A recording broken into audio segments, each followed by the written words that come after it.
Hello everyone, and welcome back to my channel. If you're new here, hello! My name is Lern the Conjurer, and I am your host of all things spooky, creepy, weird, and fun. First, before we get into this video, I would like to apologize for this very wide camera angle that you have going on right now. This is very intense. It's because my original camera that I typically film with is not doing too hot right now.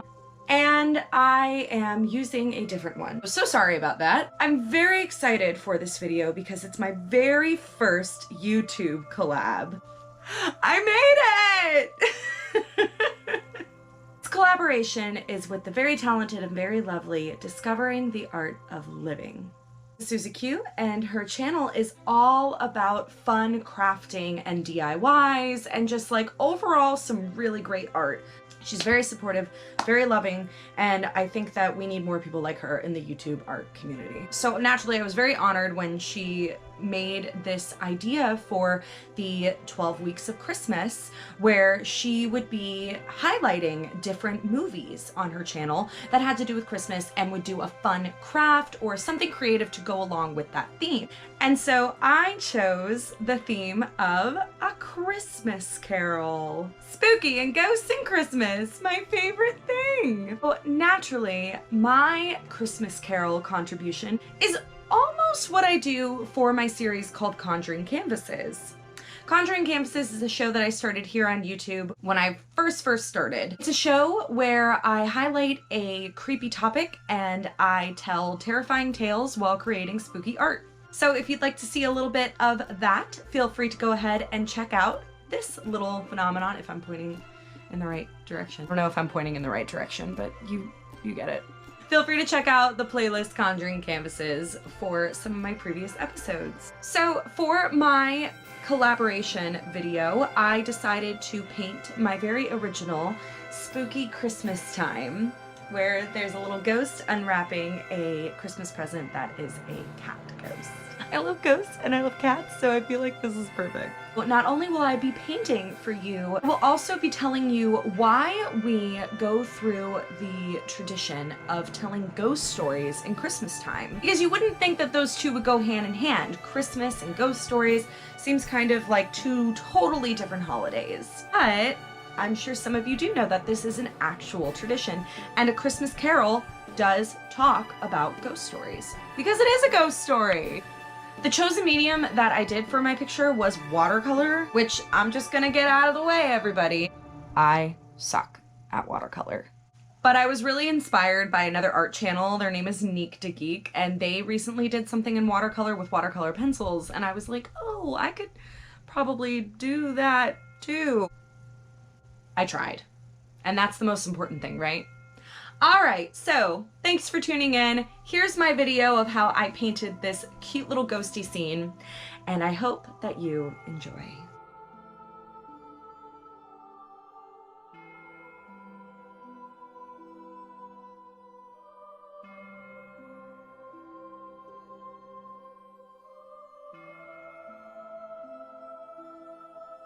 All right, so let's talk all about why do people tell ghost stories on Christmas?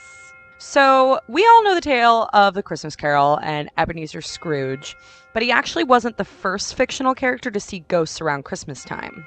The tradition of holiday ghost stories goes back actually much further even than Christmas itself. So when we think about the time of Christmas, the nights grow longer, the year grows closer to the end, so it's only natural that people feel an instinct to gather together. And at the edge of the year, it also makes sense for people to think about the places and also the people that are no longer with us. So thus a Christmas ghost story, right? I'm sure everyone's been gathered around at family gatherings, remembering people who are no longer with them. And sometimes when that happens, people will often say, if they've had an experience with seeing that loved one or having something to do with the supernatural. So its origins have little to do with the kind of commercial Christmas that we've celebrated since the Victorian age. And they're actually a lot darker, older, more fundamental things like winter, death, rebirth, You know, all those things that are in connection between the teller and their audience, it really has to do with the end of something. But they're packaged in this cozy little trapping of the holiday, so no one ever really thinks like, oh, it's scary, quite like Halloween. So Christmas is celebrated in Europe and the US, but it was originally connected to the pagan winter solstice, otherwise known as Yule. So welcome everybody, if you've never heard of that before. But if you've ever heard of Yuletide, the Victorians back in the early hallmarky Christmas days, they started to use the word Yuletide to describe the winter season and the Christmas season. But really, Yule was a true pagan holiday celebrating the end of the winter solstice. It was the darkest day of the year, and it was seen by many as a time when the dead would have particularly good access to the living. Now, this is very interesting because in the time of Samhain, which is also the pagan holiday that we celebrate these days as Halloween, that is supposed to represent the veil between the living and the dead being the thinnest out of all of the days of the year. And yet here you are with everyone saying that back in the days of Yule, people would observe the Yuletide season as when the dead has better access to the living. So it's just pretty interesting that there's two times in the year, both at the end of the year, where supposedly the living and the dead can connect with one another much easier than any other time. So between all of the traditions that we have today of what we see Christmas as, there were going to be a few tall tales that were bound to come out, right? Hence, A Christmas Carol came out. But also, this was particularly true before the days of TV, when people just made up their own tales and then you could watch them. So back then, obviously, to entertain everyone, you had to think of a story. As we've discussed before, by the time that Charles Dickens came out with A Christmas Carol by 1863, the tradition of Christmas was actually fading. Which makes a lot of sense because if you've seen A Christmas Carol, it literally talks about keeping the tradition of Christmas alive. In fact, for most people, it was still a work day. And today, that is very, very true because around the time of the Industrial Revolution, that meant fewer days off for everyone. And Christmas was considered so unimportant that nobody complained. Because, of course, if you're going to make money, you're going to make money on Christmas too, right? So there was actually a decline of the holiday, which I couldn't believe, to be honest, because when I think of like old Victorian Christmas, even back in the days of the Industrial Revolution, which would have been in the early 1900s even, I think in particular it really inspired Dickens to talk about how people got so wrapped up in working every single point of the year, even in Christmas, and so they would forget the point of Christmas, which was to celebrate the ones that you love. And hence, a ghost story would come from that.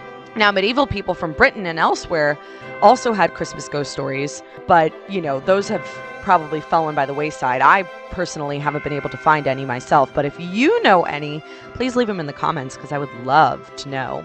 With A Christmas Carol occurring around the same time as the invention of the commercial Christmas card and the 19th century business looking like create a new commercial holiday type of Christmas, well, there was a big resurgence of it because of that. And when it came down with ghost stories that British Christmas is now known for, they ended up having a lot of stuff coming out into the 20th century.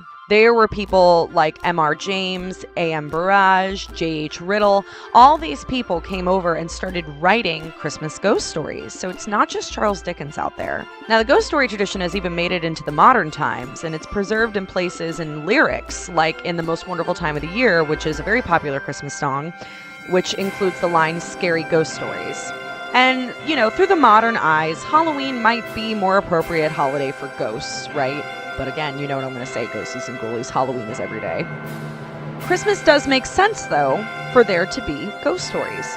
As Dickens wrote, the ghosts of Christmas are really the past, present, and future, swirling around us all year, and even at the dead of the year.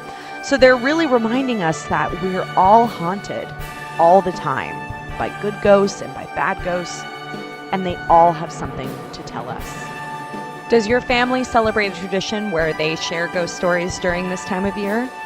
If so, please leave it in the comments because I would really love to know. I personally have not had any of my family members share any ghost stories, but I think I would love to start this tradition again. So please share with me what your ghost story tradition is if you have one. If you liked my little tale and rendition of the Christmas ghost story tradition, please go ahead and give this video a like, as well as please consider subscribing to my channel for some more awesome, fun, spooky stuff all year long. Spooky never ends, everybody.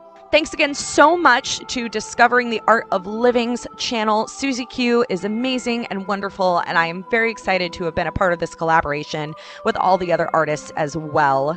Finally, I wish you a very happy holiday, whatever you celebrate.